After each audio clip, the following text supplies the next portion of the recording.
Hi students, இப்போ gate ப்ரிப்பரேஷனில் aptitude வந்து start பண்ணியிருக்கோம். ஆப்டிடியூடோட ஃபஸ்ட்டு டாபிக் பார்த்திங்கன்னா ஸ்பேஷியல் ஆப்டிடியூட். இப்போ இந்த ஸ்பேஷியல் ஆப்டிடியூடில் வந்து நீங்கள் வந்து சில வேர்ட்ஸ் வந்து தெரிஞ்சுக்கணும் கண்டிப்பாக. ஃபஸ்ட்டு நம்ம பார்க்க போகிறது வந்து ஃப்ளிப்பிங்.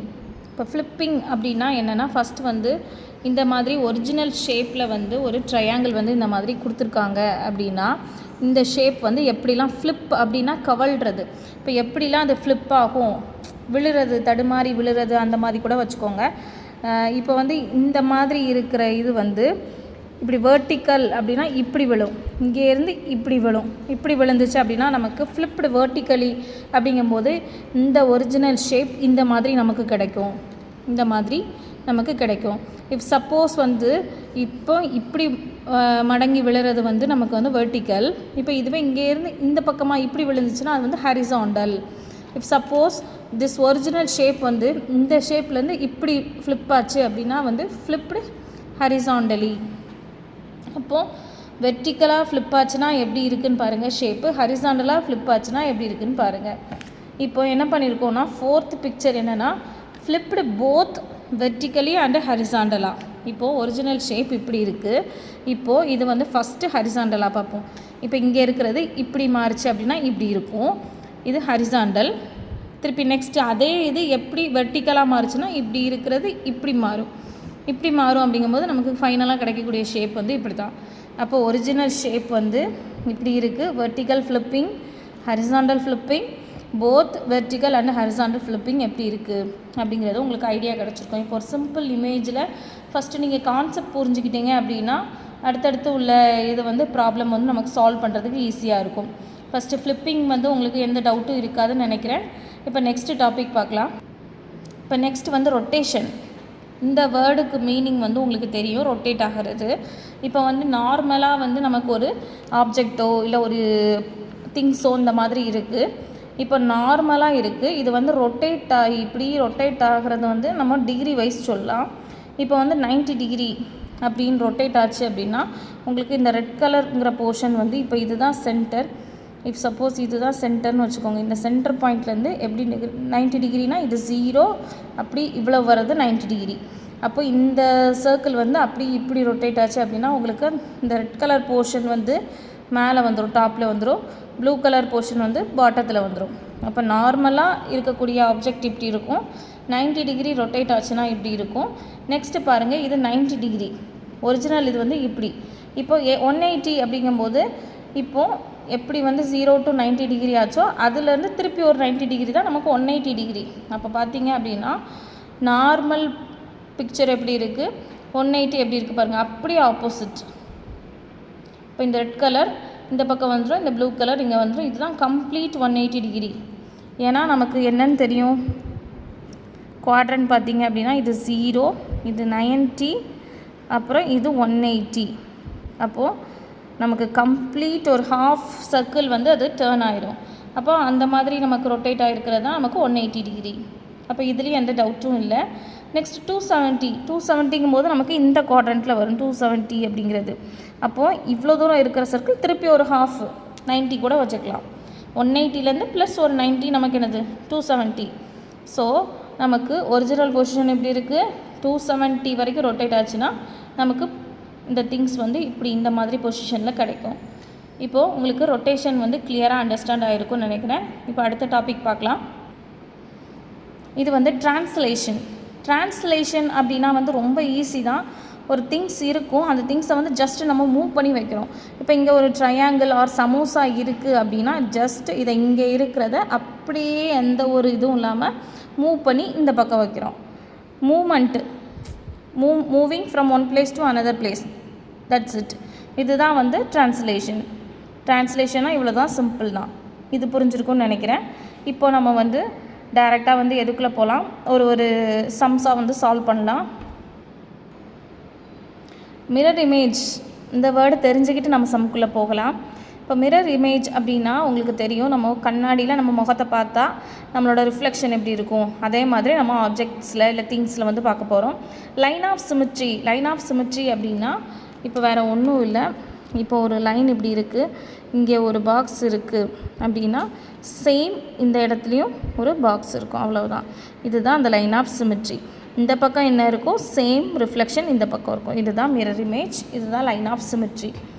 இப்போது imaginary line passing through the centre, ஹரிசாண்டலாக இருக்கலாம் இல்லை வெர்டிக்கலாக இருக்கலாம். இப்போ இந்த எக்ஸாம்பிளில் நான் வந்து என்ன பண்ணியிருக்கேன், இந்த இமேஜினரி லைனை வந்து எப்படி போட்டிருக்கேன் அப்படின்னா வெர்டிக்கலாக போட்டிருக்கேன். இஃப் சப்போஸ் உங்களுக்கு வந்து ஹரிசாண்டலாக கூட நீங்கள் போட்டுக்கலாம். அந்த ஆப்ஜெக்டை பொறுத்து, அவங்க கொடுத்துருக்க கொஷினை பொறுத்து நம்ம ஆன்சர் வந்து சால்வ் பண்ணணும்.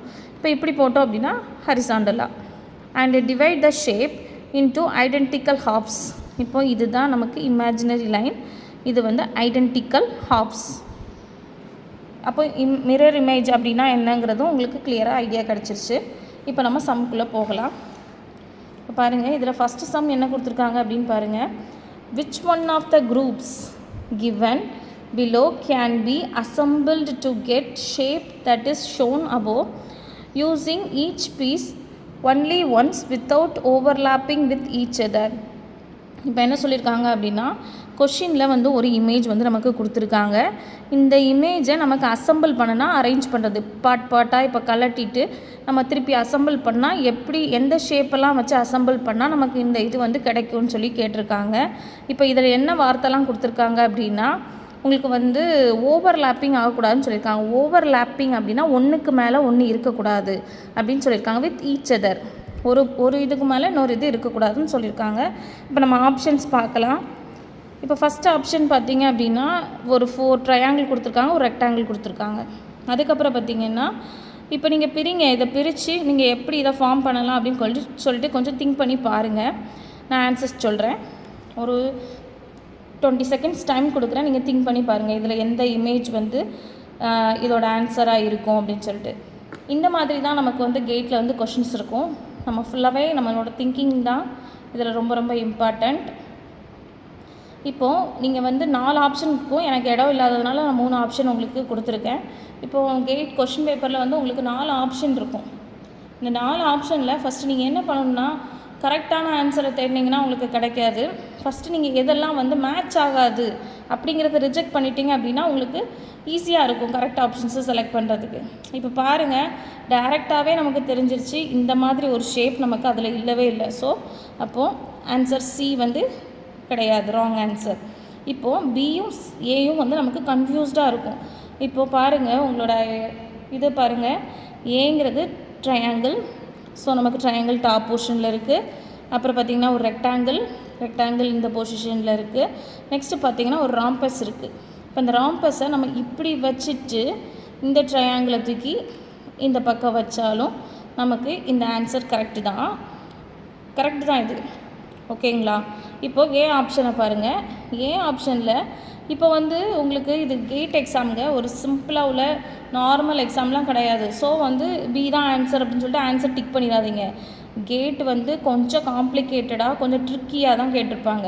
இப்போ பாருங்கள், ஏன் ஆப்ஷன் நான் உங்களுக்கு எக்ஸ்பிளைன் பண்ணேன் அப்படின்னா உங்களுக்கு அதுக்கப்புறம் புரியும். ஓஹோ, நம்ம வந்து பிஏ வந்து செலக்ட் பண்ணியிருப்போமே அப்படிங்கிற மாதிரி உங்களுக்கு தோணும். அதனால தான் உங்களுக்கு ட்ரிக்ஸு கான்செப்ட் எல்லாமே வந்து தெளிவாக நீங்கள் படிச்சுட்டு போகணும். உங்களுக்கு அதுக்கு நாலேஜ் இல்லை அப்படின்னு கிடையாது, நமக்கு ஏற்கனவே நாலேஜ் இருக்குது. பட் வந்து இப்போ காம்படிஷன்ஸ் எல்லாமே ரொம்ப டஃப்பாக போயிட்டுருக்குங்கும்போது நம்ம அட்வான்ஸாக யோசிக்கணும். அப்போது அந்த அட்வான்ஸ்மெண்ட் வந்து கண்டிப்பாக இருந்தால் மட்டும்தான் கேட்டில் வந்து நம்ம கிளியர் பண்ண முடியும். இப்போ ஆப்ஷன் ஏல பார்த்தீங்க அப்படின்னா, இப்போ ஃபஸ்ட்டு ட்ரையாங்கிள், இந்த ட்ரையாங்கிள், ஓகேங்களா, இந்த ரெக்டாங்கிள். அப்போது இந்த ஏ அண்ட் பி எடுத்தாச்சு. இப்போது 3 ட்ரையாங்கிள் இருக்குது. இப்போ இந்த கீழே உள்ள போர்ஷனை நம்ம என்ன பண்ணலாம் அப்படின்னா, உங்களுக்கு இப்படி இருக்குது கீழே உள்ள போர்ஷன். இப்போ இதை நீங்கள் இப்படி போட்டிங்க அப்படின்னா 1 2 3 ட்ரையாங்கிள். இப்போ இங்கே பாருங்கள், 1 2 3 ட்ரையாங்கிள். அப்போது ஈஸியாக இதுதான் வந்து ஆன்சர். ஆப்ஷன் ஏ தான் கரெக்ட் ஆன்சர். கன்ஃபியூஸ் ஆகக்கூடாது. ஏக்கும் பிக்கும் உள்ள வித்தியாசம் உங்களுக்கு புரிஞ்சிருக்கும். இந்த மாதிரிலாம் வந்து ட்ரிக்கியாக கொடுத்துருப்பாங்க. இப்போது நம்ம செகண்ட் கொஷின் போகலாமா? இதை ஒரு வாட்டி கோ த்ரூ பண்ணி பாருங்கள், என்ன கொஷின் கொடுத்துருக்காங்க, என்ன ஐடியா யூஸ் பண்ணி ஆப்ஷன் வந்து நம்ம செலக்ட் பண்ணணும் அப்படின்னு சொல்லிட்டு பாருங்கள். இப்போது செகண்ட் கொஷின் பாருங்கள். செகண்ட் கொஷினில் வந்து for the picture shown which one of the following is the correct picture representing reflection with respect to the mirror shown as the dotted line.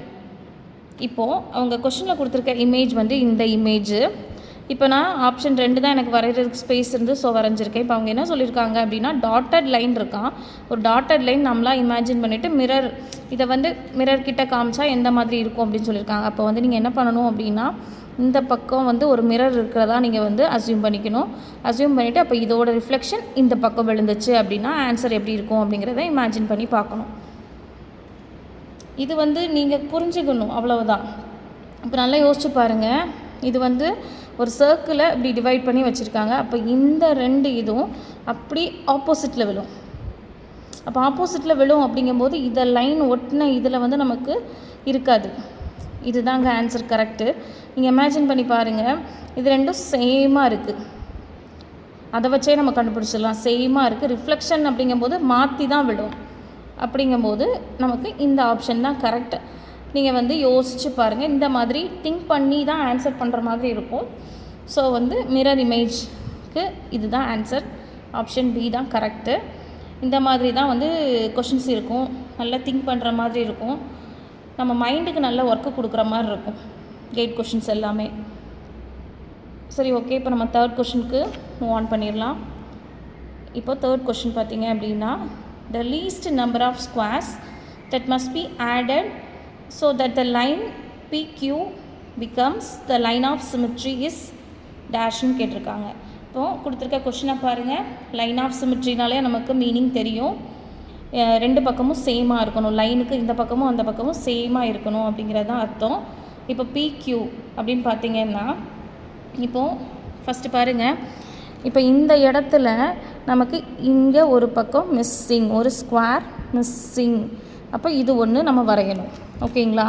இப்போ இந்த இடத்துல மிஸ்ஸிங் தான். பட் இந்த பக்கம் ஒன்று இருக்குல்ல, அப்போ அதை வரையணும்ல. அப்போ இந்த பக்கம் ஒன்று நம்ம வரையணும். அப்போ இது நம்பர் 2. அப்போ 2 ஸ்கொயர் ட்ரா பண்ணணும். இப்போ இங்கே பார்த்தீங்கன்னா இங்கே இருக்குது, இங்கே இல்லை. அப்போ இந்த இதை நம்ம க்ளோஸ் பண்ணணும். அப்போ இது நம்பர் 3. இப்போ இது சேமாக இருக்குது. இப்போ இந்த பக்கம் பார்த்தீங்கன்னா இங்கே 2 இருக்குது, இங்கே 1 தான் இருக்குது. பட் இந்த இடம் கேப்பாக இருக்குது, ஆனால் இங்கே ஃபில்லிங்காக இருக்குது. அப்போ ஸோ இதை ஒரு ஸ்கொயராக கன்சிடர் பண்ணிக்கணும்.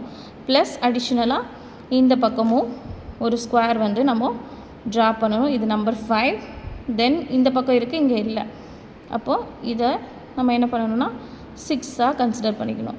இப்போ பார்த்தீங்கன்னா உங்களுக்கு லைன் ஆஃப் சிமெட்ரி படி இங்கே என்ன இருக்கோ அதுதான் இந்த பக்கமும் இருக்குது. உங்களுக்கு இப்போ புரிஞ்சிருக்கும்னு நினைக்கிறேன். இப்போ ஆப்ஷன் 6 இருக்கான்னு பாருங்கள். ஆப்ஷன் சி தான் கரெக்ட் ஆன்சர். இது கொஞ்சம் ஈஸியாக இருக்கும்னு நினைக்கிறேன், லைன் ஆஃப் சிமெட்ரி யூஸ் பண்ணி நம்ம வந்து கொஷின் சால்வ் பண்ணுறது. இப்போது 4th கொஷின் பார்க்கலாம். இப்போ 4th கொஷின் என்ன கொடுத்துருக்காங்கன்னு பாருங்கள். A transparent square sheet shown at right is folded along the dotted line. The folded sheet will looks like எப்படின்னு கேட்டிருக்காங்க. இப்போது இதுதான் அவங்க கொடுத்துருக்க கொஷின். இப்போ இந்த டாட்டட் லைனில் வந்து ஒரு பேப்பரில் இந்த மாதிரி ட்ரா பண்ணதை இந்த பேப்பரை இந்த பக்கம் இருக்க பேப்பரை இப்படி வந்து ஃபோல்டு பண்ணிடுறாங்க, மடக்கி வச்சுறாங்க. மடக்கி வைக்கும்போது நமக்கு கிடைக்கக்கூடிய ஆன்சர் என்னன்னு கேட்டிருக்காங்க. இப்போ இந்த 4 ஆப்ஷனில் எந்த மாதிரி நமக்கு விழும் அப்படின்னு சொல்லிட்டு நமக்கு கேட்டிருக்காங்க. நல்லா திங்க் பண்ணி பாருங்கள். எனக்கு ஆன்சர் என்னங்கிறத ஆப்ஷன்ஸ் வந்து நீங்கள் கமெண்டில் சொல்லுங்கள். தேங்க்யூ. உங்களுக்கு வந்து ஸ்பேஷியல் ஆப்டிடியூட்னால் என்ன அப்படிங்கிற ஒரு கிளியர் ஐடியா கொடுத்துருக்கேன்னு நினைக்கிறேன். எக்ஸாம்பிள்ஸ் பார்த்துருக்கோம், உங்களுக்கு நல்லா புரிஞ்சிருக்கும். இதே மாதிரி நிறைய வீடியோஸ் பார்க்குறதுக்கு நம்ம சேனலை சப்ஸ்கிரைப் பண்ணிக்கோங்க. Thank you so much.